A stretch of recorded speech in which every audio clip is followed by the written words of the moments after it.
It's the Seacoast Sports Forum Fall Football Preview Show. And what you're seeing right now is some clips of the 2019 Media Day at Wildcat Stadium. Sherm and I had a great day, and let's kick off this preview by showing you a little bit of what a day in the life of the Wildcat PA announcer is like. Sherm Chester.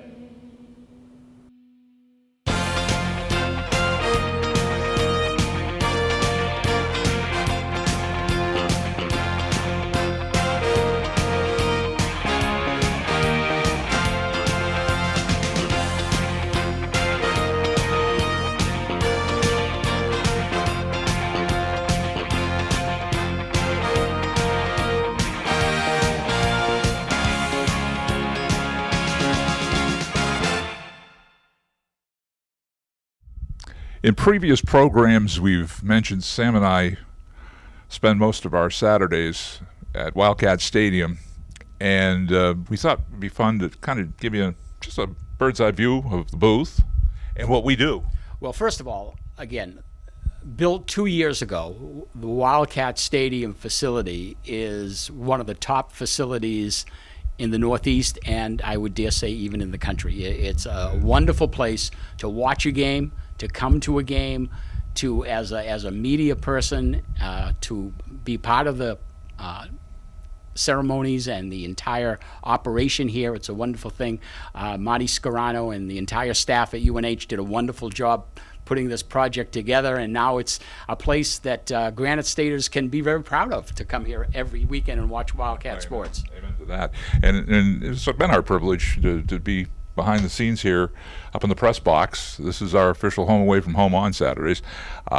Sam, as I mentioned in a previous show, is my spotter and my left-hand man. The only reason I say it is because he sits on my left usually, and keeps me sane during the broadcast or the PA announcements during the game. Well, I think, again, one of the things that's important to realize here is that people listen to you, Sherm, on Friday nights at Blue Hawk games, and it's tackles and national anthem and introducing the band and 50-50 drawings. Right. But a UNH game is so much more, because there are so many components that go in the in-game presentation. And you can talk a little bit about that, about what that all entails. Well, I don't know if Bob could take a picture, but we've got a studio set up here. We have a producer that sits behind us, and he or she is in charge of the audio cues for what goes out on the PA and onto the big scoreboard they have on the field, and works in conjunction with our TV people. And these games, I'd say about 90% of them are on TV on a regional basis. So it's a coordinated effort on a lot of parts moving at the same time. And as I said in a previous show, when I first did this, comparing it to what we do at Bill Ball Stadium for the Blue Hawks, that's a piece of cake, because it's just, we call the numbers and names, and like you just said, occasionally a 50-50 raffle, just some of the boosters that support the Blue Hawks. Yeah, the band. Here, this is what I deal with, and Sam keeps me on cue. It's a Bible. It's basically my Bible here. Every game it changes. It's sponsorships, from soup to nuts, from the time the kids are warming up on the field, the guys are warming up on the field, the band's getting ready to play, whatever. We start about 45 minutes before the kickoff with announcements and recognitions and promos and all those types of things. And you've got a lot of people talking to you about when, where, and how you're supposed to do things. Exactly. And I usually get like a 3 or 5 second cue, like do this in 3, 2, 1, go. Right. Because everything's based on timing on the field too. Exactly. You need to network timing because of the TV. You need to be ready to go for that kickoff at 10 minutes past the hour, and we'll be ready to go for it. So I would describe you as a ringmaster. Oh, thank you. Okay, because wear a funny hat. Sometimes there are so many rings going on right now. You have to let people know what's going on in different areas of the stadium, whether it's on the field, sometimes even in the stands, also over at the scoreboard. So you have to let people know where their attention needs to be right now, and you do that. Well, and you keep me sane. You keep me on target or on focus, because things are happening constantly, and changes are being made because it's a sport. Right. I'll be sitting next to Sherm. I'll have a copy of the script, and as we go through the game, if I see something coming up that he needs to be alerted to, I will either nudge him or give him a note or let him know what's going on.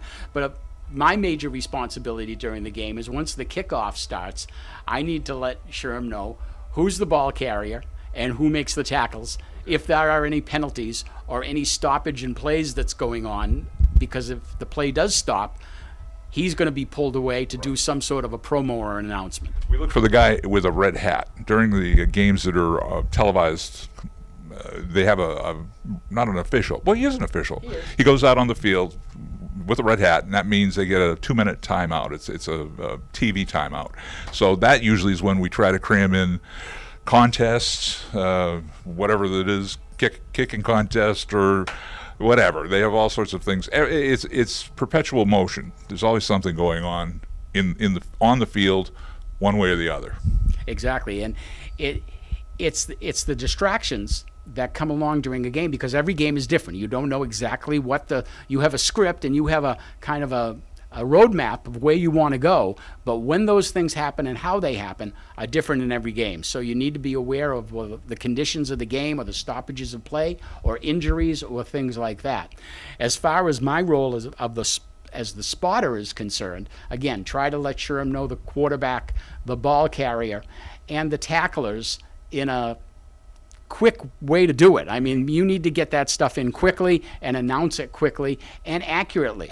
I mean, if we don't get it accurate, we hear it. Exactly. And people let us know that we're off base on things, and a lot of times the players let us know too if we don't recognize the right people.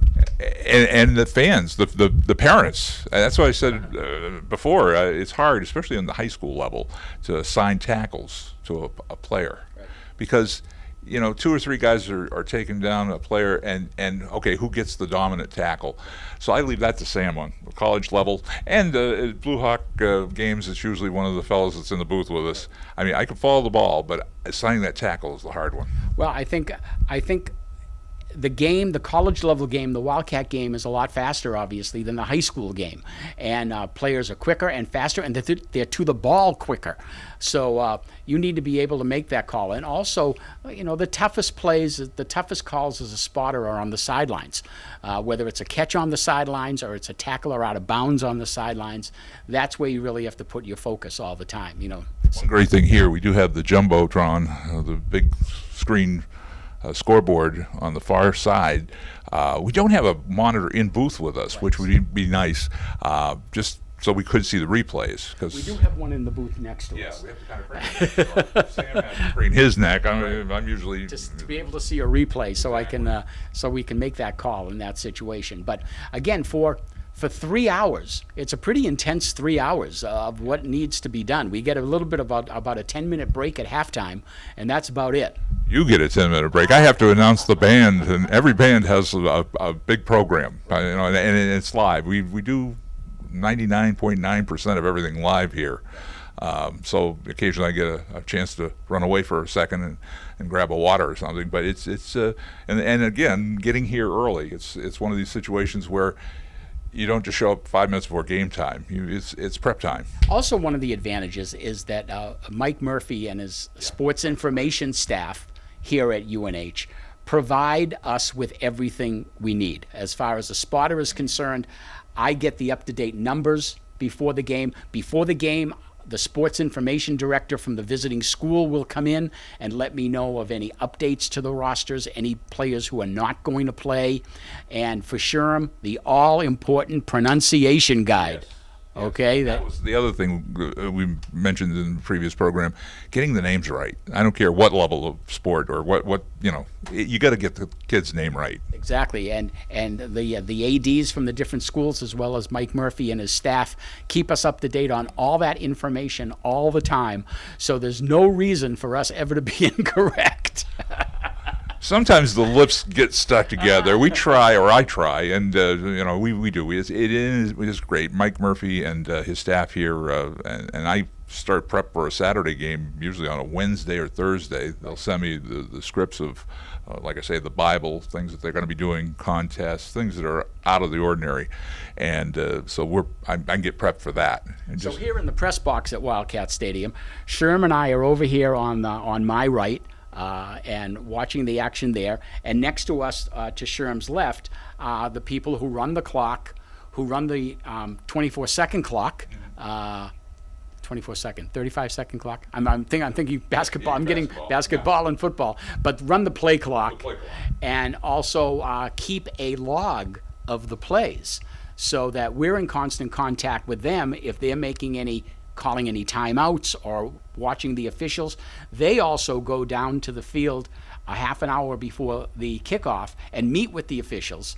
So they will bring us back any information from the officials that they want. For example, this is how we're going to run the coin flip, all those types of things. So there's information flying all over the place in about an hour before the game, 3 hours after the game, and then you can take a breath after that. Believe me, you do. You just sit back and and just relax, because it's a 3-hour work. But the fun factor is unbelievable.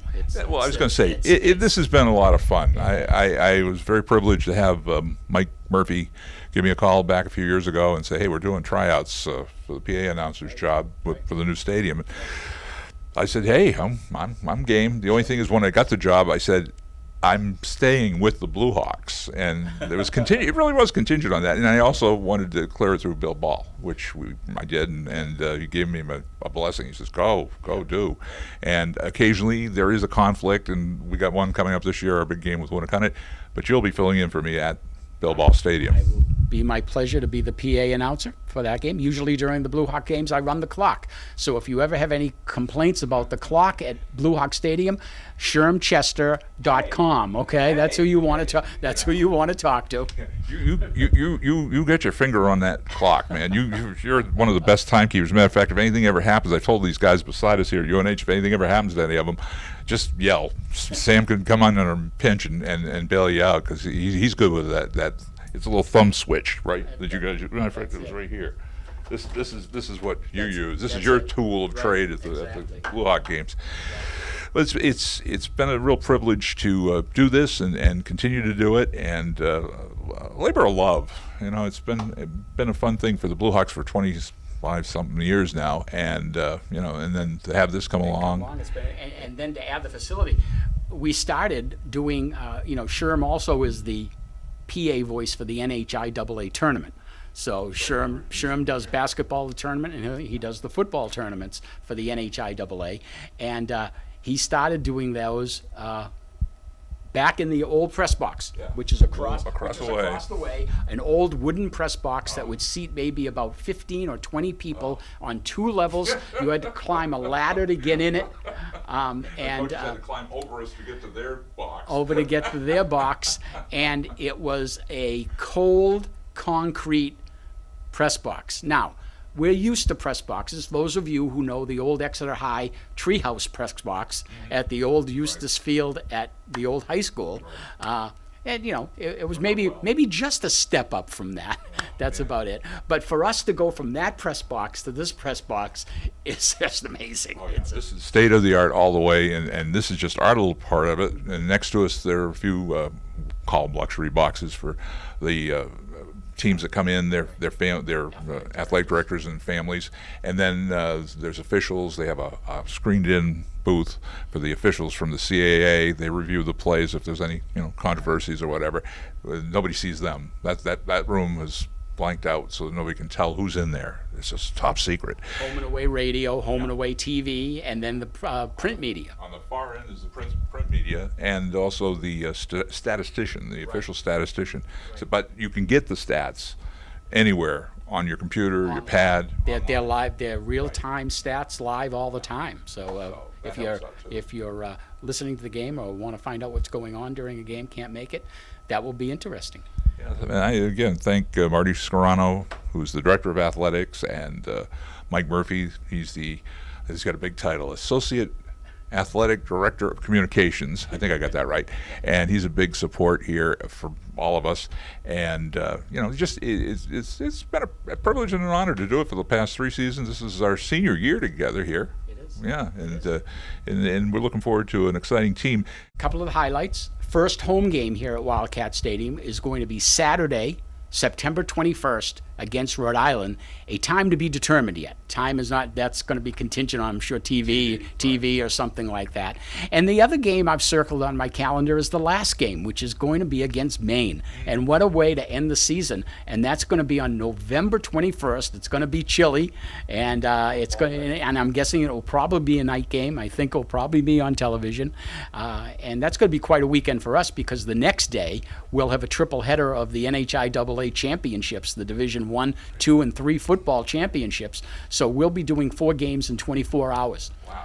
We're going to be busy, my friend. We might as well just get a pup tent or a couple of sleeping bags and just go in the corner over here, because you're right, the NHIA attorney is here as well, and that's been a lot of fun for the kids from throughout the state, the different divisions, come down here and play at Wildcat. It's just it's a fantastic facility, and again, we look forward to the upcoming season for both. Check out the schedule and come out. It's a great way to spend an afternoon or an evening at a beautiful facility, and the Wildcats are really going to be going gung-ho this year, so I think it's going to be a good season. Well, definitely, it was an interesting day at UNH, but we've had some big headlines hit since we were over there.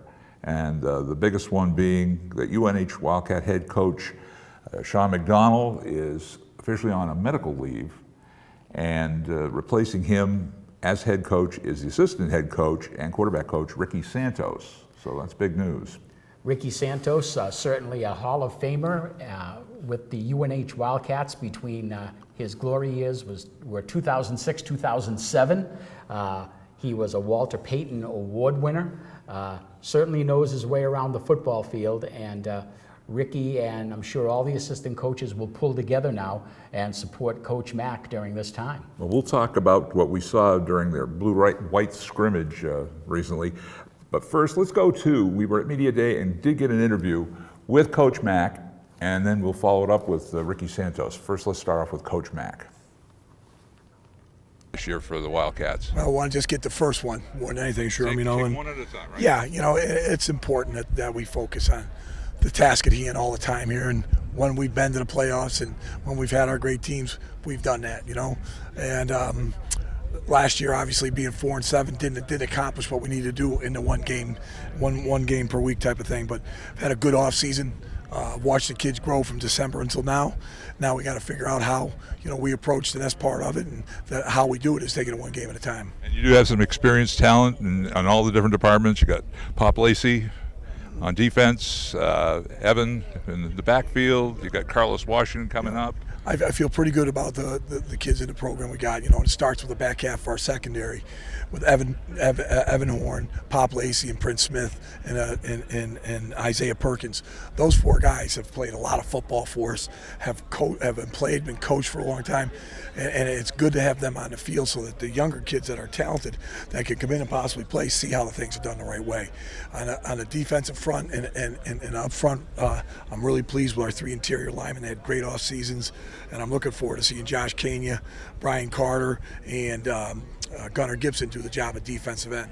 Offensively comes from the quarterback position, and they got 2 young guys there, but the 2 guys you talked about early, Evan Gray and Carlos Washington, both can take a lot of pressure off the quarterback by being able to run the football. But you can't run the football unless your offensive line blocks. And I feel really good about where we're at in the offensive line with some of the kids that have had off season to come. I think we're healthier than we've been there in a while, and more importantly, we got competition there, and that's going to give us a great opportunity to run the football. What challenges do you face going down to Florida the second week of the season? The first and most obvious challenge is team speed. You're talking about a Division I program that has 85 scholarships and cats who can run. The second thing is playing down there in the heat. Heat, right. So that's going to give us some things where we got to get used to. And then the last thing is playing at the pace. Butch Davis and her team has done an unbelievable job in getting their program up to speed with the rest of the colleges in the Florida Panhandle, whatever you want to call it, and that's a lot of good football down in Florida Atlantic, Central Florida, Florida State, Miami, the University of Florida, and now, Florida International. In the many years that you've coached, you've had years where you've had quarterback competitions. How does this stack up? Well, this competition is very similar to the Vallis Goldrich competition about 4 or 5 years ago, where neither of the kids had really ever started a game for us. Both of them done a pretty good job in the spring, and both of them came in the fall camp having to win the job. Tommy Herian also throws the third hat in the ring there with it. But you're talking about two kids with competition that are going to give them an opportunity to see who rises to the top in that situation. Well, I also, Sherm and I are also involved with the Exeter High School football program, and I know you're very well acquainted with that program. Yeah, over the years, what they've done at Exeter High School, and Billy is just, one of those guys that does it the right way, that works hard, gets his kids to play the right way. But he's always had good people around him. And Skip Sawinski is his right hand man, and Stefan Lewis is over there. When you watch this, and McAllister, when you see those guys coaching those kids, they're getting the same thing every year, but they improve their techniques and stuff, but the coaching is the same, and it's good, hard, tough-nosed, blue-collar Exeter football. Well, I know, Coach, you take it one game at a time, and that's the way it should be, but I'm saying all the way. Thanks an awful lot, Sherm. I appreciate it.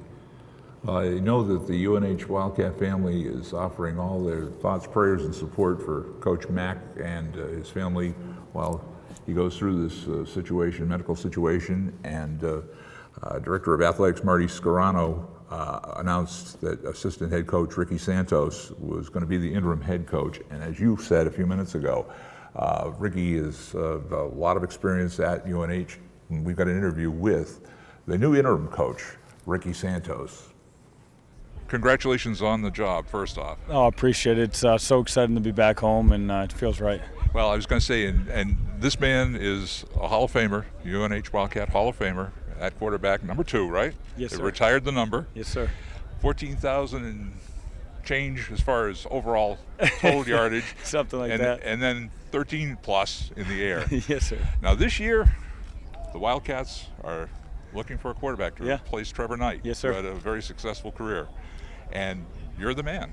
You're the guy that's going to be working with, 5 people so far? 5 quarterbacks? Yeah, we have a really talented young group. Right now we have 2 guys that are switching off with the 1s and 2s reps, and one guy taking the majority of the third. So it's really a 3-man battle right now between Brett Edwards, Max Brosmer, and Tommy Herian. So I've been really encouraged with what they've done the first handful of days during fall camp. I think each one of them bring a little bit different things to the table. Max Brosmer is a young kid who came in early, enrolled in January, processed information very well for a young kid, has a quick release, really good understanding of defensive intent and where the ball needs to go. You get a kid like Brett Edwards, who he's more of a playmaker. He's a slasher. He can run. He's somebody that I think can do some stuff with his legs and his arm. And he's somebody that needs to progress a little bit more in terms of understanding the offense, but I think he has big play capability. And then Tommy Herron, somebody who has played last year, has in-game experience, and he's somebody who's very reliable. He's taken most of the reps with the 3s, but he's taking advantage of every reps and making a case for his name as well. You've obviously had a very successful career here. Are you looking for the next Ricky Santos? No, I think we talk all the time as making your mark in your own name and a mark for yourself in your individual matter. I think, like I said, they all bring their own individual game, and when they're in there, I don't want them to try to do anything that they don't feel comfortable with. So whatever their strengths are, I want them to play to that and find a way to help the team win. What was the secret to your success? What's that secret sauce for you? You went and played in the pros, so. Really good wide receivers that made me look good, like Dave Ball and Keith Levan and those guys. A heck of a coaching staff from Chip Kelly all the way down, and I think we just had really good cohesiveness, and we, as anything here, Coach Mack always preaches togetherness and family and that type of atmosphere. And I think why we were successful because we believed in each other, more so than individual guys getting accolades and making plays. I think we just bonded. We played hard together. And of all the young guys, is there something that you look for, like them being able to see the field, see what's open, be able to kind of be impromptu with whatever the play is? Sure, and when they're first learning the system, the thing I always tell these guys to do is to justify their decision with a completion. They might not know where the heck their read is, but if they have a knack for just finding the open guy, getting the ball out of the hand and being accurate, then we can win with that. We can teach them the rest of the stuff. So I think that's always the thing, is just find a ways to continue to move the chains, make your guys better, and be a facilitator out there and just kind of get the ball all around the field. Coach Ricky Santos, good luck to you. We'll be looking forward to an exciting season here at Wildcat Stadium. Appreciate it. Thank you. It's going to be a baptism under fire for Ricky Santos. I mean, he didn't anticipate having to become from assistant head coach to head coach in just a matter of days. And I think he's probably the right man for the job under the circumstances. He's a personable young man, comes out of the Columbia University program where he was quarterback coach there. And I think the 2006-2007 seasons, when Ricky was the quarterback, some of the most exciting football in UNH history during those 2 years. He will bring an enthusiasm to that position, a position that right now is still undecided. And we were fortunate enough to see the blue-white contest, and it's just a tune-up. It's just a tune-up for the guys, the coaches, to see who's going to step up to the plate. And in that contest, we had 5 quarterbacks basically being rotated in and out under game conditions, and we had a couple of standouts there. Well, I'll tell you, for me, the highlight was, you're going to hear the name Brett Edwards. Edwards, a redshirt freshman, but his ability to see the field was very, very impressive. I thought that he did a really nice job, and certainly his connection with wide receiver Brian Espinette was very, very impressive. Now, again, I think the defense in this game backs off a little, because you don't want to get anybody hurt or anything like that. So the defense is not as tight as you're going to see on opening day against the University of Rhode Island. But it was interesting. I checked that against Holy Cross. Sorry, that's the first home game. Right. It was interesting to see how, again, Edwards stepped up. He was 17 for 19 that day. I was just looking at the stats, and I mean, Espinette had 11 catches for 169 yards, 2 TDs. I mean, it's showing. And it was funny because they said that Espinette had a bad practice. Coach Mack had given him hell the day before because he had a bad practice. And Espinette said, hey, you put that aside and go out there on Sunday for that blue-white game and show. And he did. I'm not sure how much input Ricky Santos will have into the overall offensive game plan for the Wildcats. But when he was the quarterback for the Wildcats and Chip Kelly was there, one of the things opposing defenses could not do is pack it in the middle. They had to play the entire field, because at any time Santos could run the ends, could pass on the outside, or go straight up the middle. And with the running backs that UNH have right now, I think I'm really looking forward to see how they come out and what kinds of formations they'll be using when they take on Holy Cross in a few days. And it's almost healthy when you've got that many quarterbacks trying for a job. I mean, some of them know that there's chances of getting in this year are slim and none. But with injuries, always a possibility, and that's what happened last season with Trevor Knight. Things happened, and people were called in the pinch to take over that job. Tommy Arian. Exactly, and that's a lot of responsibility to learn on the fly, being a quarterback. In the interview with Ricky Santos, you have to be able to see the field and improvise. And I think we saw that during the blue-white game with Edwards. And another standout, a guy who's been basically sitting in the back waiting for his chance, Ivan Bagumbo. Right, from Merrimack. From Merrimack. He's been sitting there for 3 seasons now behind Trevor Knight. And when he had his reps, he showed he had his stuff. He went out there and saw the field, made some good connections, and the most important thing, whenever I see a game, a quarterback, if he knows the play is broken, goes forward with the ball. Well, you made the point that there may be, with these quarterbacks not established yet, they may play situational quarterbacks. Exactly, and that's what I would do. I think Ricky will. That if you have a 3rd and short, and you have a running quarterback who can pick up some yards, fake that inside handoff and go to the outside Right. and get those 2 yards. Right. That probably could be a situation for you. So I think the UNH offense is going to try to come out and be a little unpredictable. And it's not a bad thing. I think that it's a strategy, especially if you do have some talented quarterbacks, and they do. Just some of them need more seasoning. And Ivan showed that he could, get the ball and run it forward if he couldn't see his receiver open. And again, we weren't seeing much of the running game. That was pretty sparse. Because you mentioned Carlos Washington and a few of the running backs. Evan Gray. They'll be getting a lot of calls. So it's going to be really interesting how the transition from Coach Mack, who, in the years that we've been there now, this is our 4th season at UNH in the booth, there's a lot of similarities in his style with Coach Bill Ball. Right. Just the way it's really a serious program. He knows what he wants, and he tries to get it some which way or form. And players play for him. Players play for him. That's the most important part. And even though the elephant in the room was this quarterback situation this year, I think it's going to work out. And the only thing that was a total surprise is to hear that Coach Mack wouldn't be at least starting the season as the head coach due to health issues. So From the Seacoast Sports Forum, get well soon. yes, Coach. please, Coach. I mean, it was very, very nice of him to take a few minutes out with us, and we had like almost an exclusive interview with him that day. A few of the other guys from the media were like, "Who are these guys?"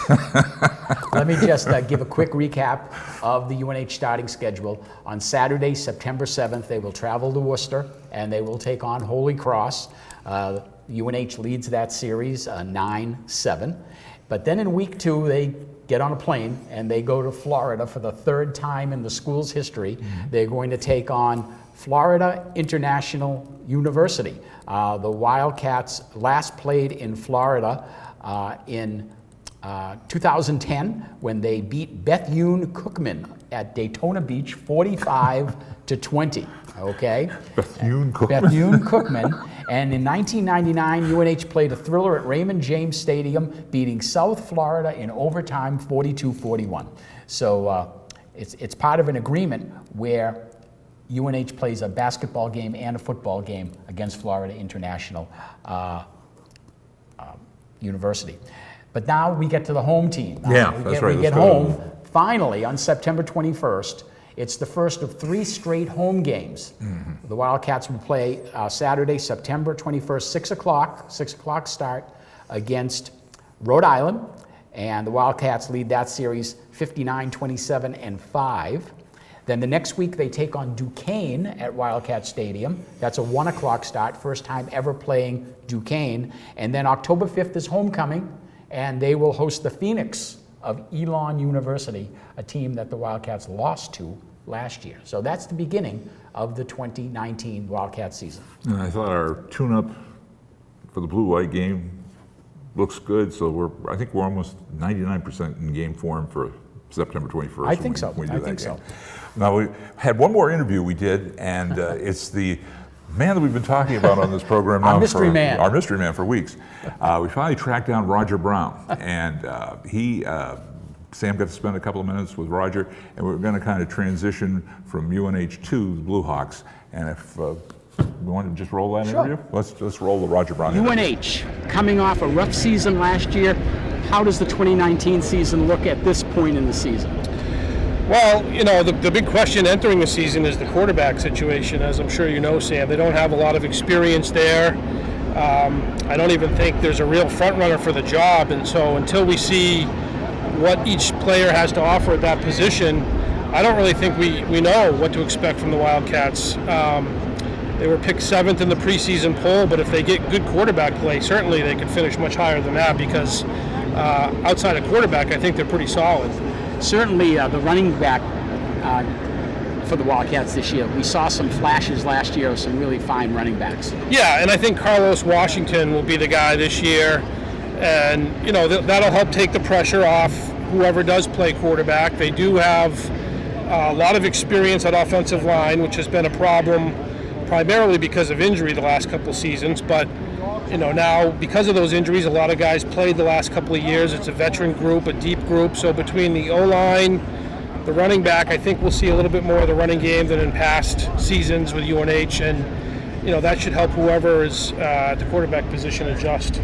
Well, the Wildcats are on the road first game at Holy Cross. Then they have to go to Florida to take on Florida International, I think, at that point. Right. Don't come back here to Wildcat Stadium until September 21st, so the first couple of weeks are going to be a real chore.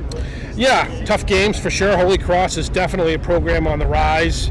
I would say the good thing is, again, not to keep harping on the QB position, but at least the first couple of games aren't CAA games, so they can get some experience under their belt before they enter league play, and it'll be good competition. So I think the schedule, although tough, will be a good thing for them. Shifting gears, the high school, Blue Hawks.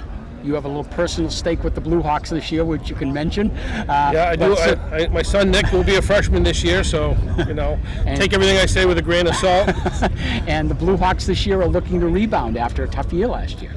Yeah, similar to UNH, a program that traditionally a powerhouse or postseason team, and I think Exeter will be in the thick of things this year. And you never know for sure, but the way it looks, their schedule, they're playing Division I West, which is not doesn't figure to be one of the strongest conferences, so that should help them.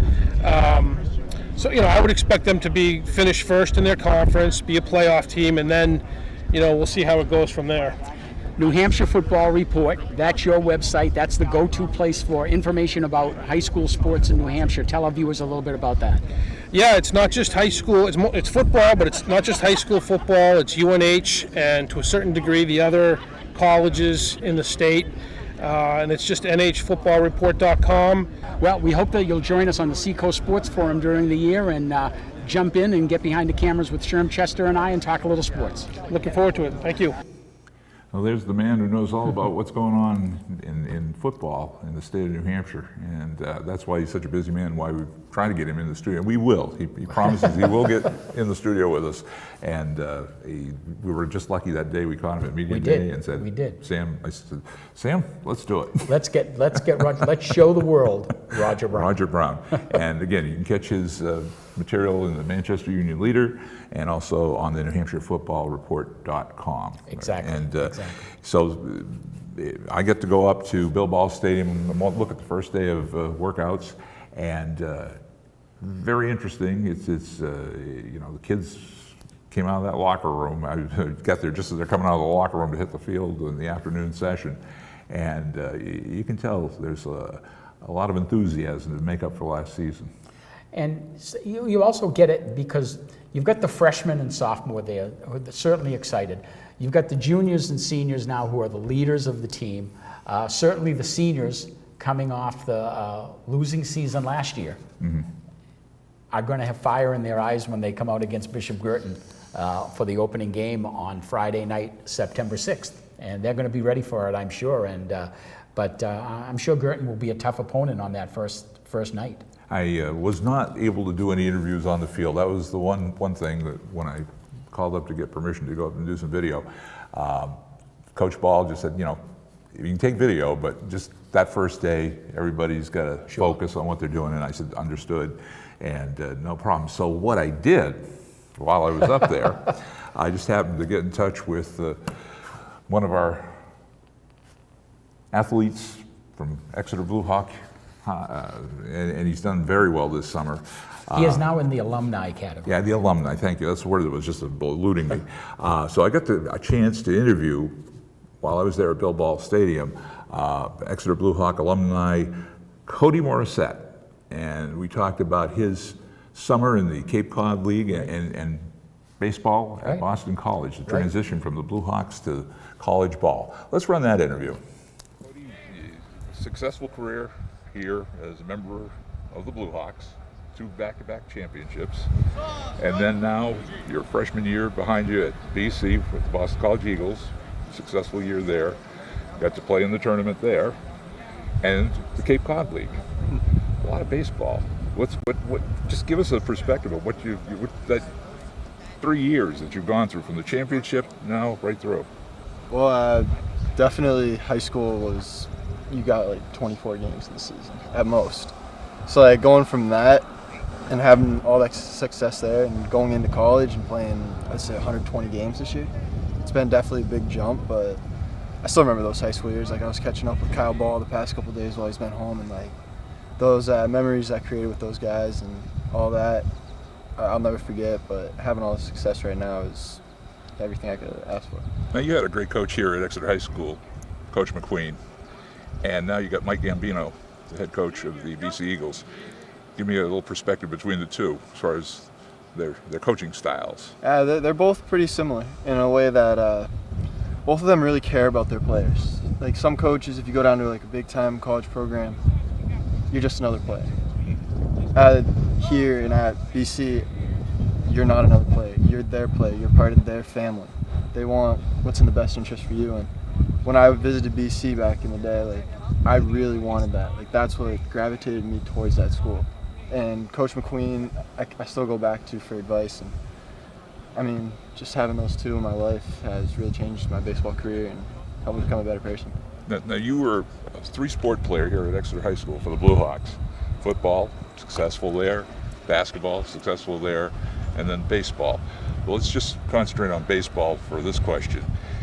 One of my favorite phrases is, what's the secret sauce to a freshman that's just starting here at Exeter that wants to play baseball? What's a piece of advice for that guy, from your perspective, to get where you are? Can I tie that back into three sports? Okay, Yeah, go for it. because that's what helped me with baseball so much. Playing three sports, not specializing in a sport. I never got sick of baseball. I couldn't wait for baseball. And the reason for that is I played football, I played basketball. I waited for baseball season. So like, my love for the game just kept growing and growing because the other two sports kept me occupied and stuff. But if you play three sports, play it as long as you can, because you'll learn little things in each of those games that you can bring to your baseball career. And that's the biggest thing I tell freshmen years: play as many sports, be a part of as many teams as you can, and it'll help you grow a love for the sport you really want to play. And you always were a great teammate too. That's important. You know, Yeah, that's be a one of great the things teammate. I wanted to try to be a leader, wanted to get along with everyone. Didn't matter if I was a senior and freshman needed help. Like, I always wanted to be a part of that and help them out, because when I was a freshman, I needed that help too. What's cool about Cody is that as soon as we finished that interview, the first thing he went over to the field where the guys were scrimmaging behind us, picks up a football. You can see he wanted to throw one down. But he was telling me, it took an adjustment in that Cape Cod League, because at the beginning it was shaky. And he was getting used to. Sure. Well, he had played with wooden bats before, but it was just the rhythm of the pitching. You had some pro caliber pitching was in that league, Right. And not getting too into himself and just kind of relaxing. And when he did, good things happened. Fastballs are faster, curveballs are curvier. Exactly, And exactly. Sliders are slider, if Yeah, that's a word. exactly. And then the other thing he was telling me was that he got that under control, and also the adjustment in freshman year in high school or college. Sure. Not freshman year in high school. Right. Freshman year in college is a big transition, and just to focus. He's in obviously a big program there, BC. Sure. But to get the GPA where you want it to, and he's got a handle on that too. So that's real important. I'm happy to hear that too. And then one other note, I just wanted before I forget that Pete Frady's baseball complex is going to be opening. It is. As part of BC. Okay. And right at Brighton Field, and he was inviting us down for a game next year because Well, it's going to be something to see. I think that's a Seacoast Sports Forum road trip. I think the road trip is is in order. Yeah, because it is quite a facility from what I've seen, and he was saying the team's looking forward to that 2020 season. So, good luck to Cody. Thanks for taking a few minutes out there at the field that day. And like I said, I couldn't interview anybody as far as the coaches or Blue Hawk players, but that made up for it.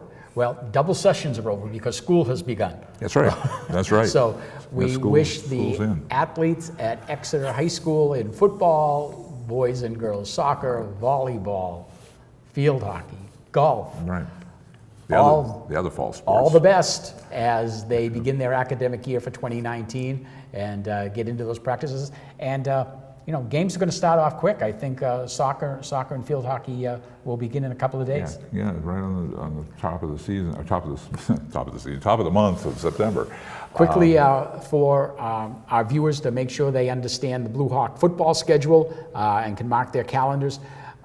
Friday night, September 6th, Bishop Girton, 7 o'clock start.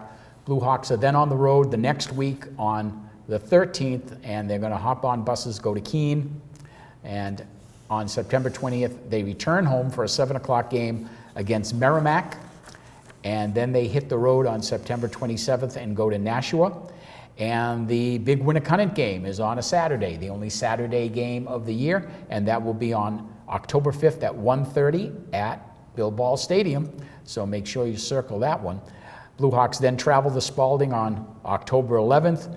They are home for their final regular season home game against Dover on October 18th, and they wrap up the season with 2 away games. On the 25th, they go to the Port City to take on the Portsmouth Clipper Cats, and then they wrap up the season in November, on November 1st at Nashua South.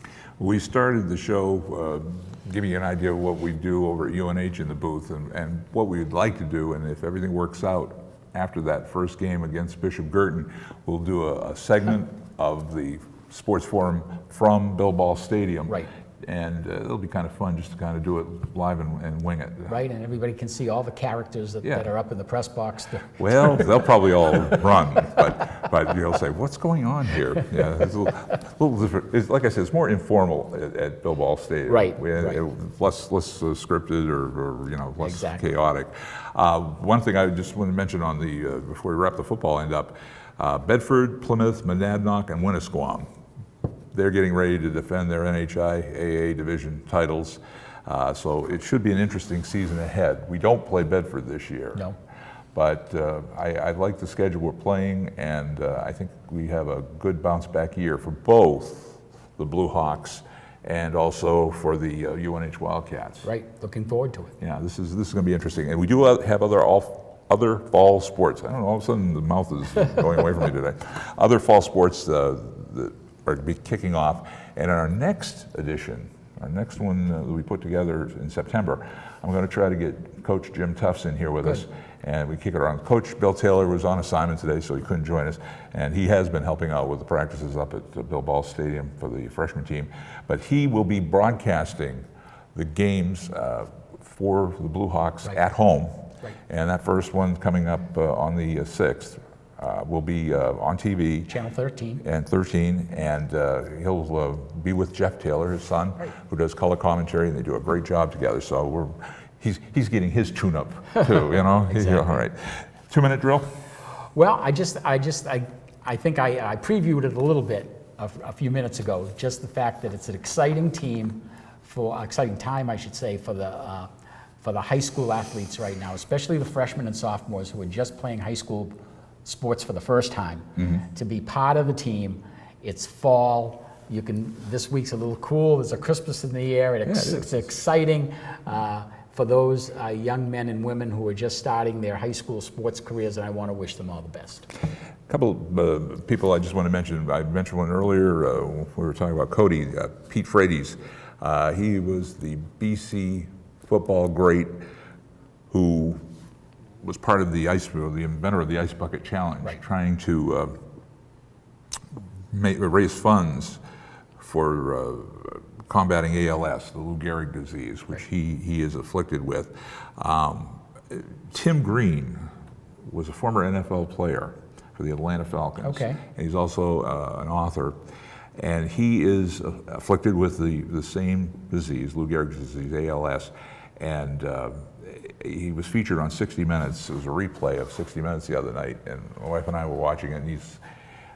And these are two fellows that you see what they're going through, and this time of year, Jerry Lewis always used to have a telephone for muscular dystrophy, and part of that was going to help out folks with ALS. Right.